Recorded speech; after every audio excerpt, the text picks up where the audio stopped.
देहरादून का इतिहास बहुत लंबा और विविध है।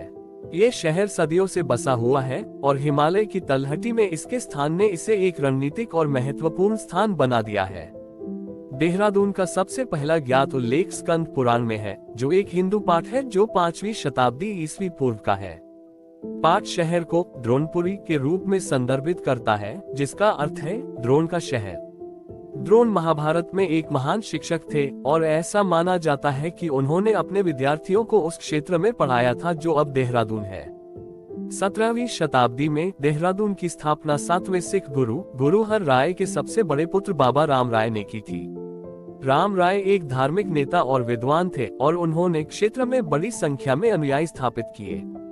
उनकी बस्ती के आसपास शहर का विकास हुआ और इसे देहरा के नाम से जाना जाने लगा, जिसका हिंदी में अर्थ है शिविर। 18वीं सदी में देहरादून पर मुस्लिम राजवंश रोहिल्ला का शासन था। रोहिल्ला अंततः 1815 में अंग्रेजों से हार गए और देहरादून ब्रिटिश भारत का हिस्सा बन गया। अंग्रेजों ने देहरादून के सामरिक महत्व को देखा और उन्होंने 1836 में इसे उत्तर पश्चिमी प्रांत की राजधानी बना दिया। ब्रिटिश राज के दौरान शहर का तेजी से विकास हुआ और यह शिक्षा और प्रशासन का एक प्रमुख केंद्र बन गया। 1947 में भारतीय स्वतंत्रता के बाद देहरादून नए राज्य उत्तर प्रदेश की राजधानी बन गया। शहर का विकास जारी रहा और अब यह उत्तरी भारत के सबसे महत्वपूर्ण शहरों में से एक है। देहरादून एक समृद्ध इतिहास वाला एक खूबसूरत शहर है। यह एक लोकप्रिय पर्यटन स्थल है और यह भारतीय सैन्य अकादमी, वन अनुसंधान संस्थान और भारतीय प्रौद्योगिकी संस्थान सहित कई महत्वपूर्ण शैक्षणिक संस्थानों का घर भी है। यहाँ देहरादून के इतिहास की कुछ प्रमुख घटनाएं हैं। 5वीं शताब्दी देहरादून का उल्लेख स्कंद पुराण में मिलता है।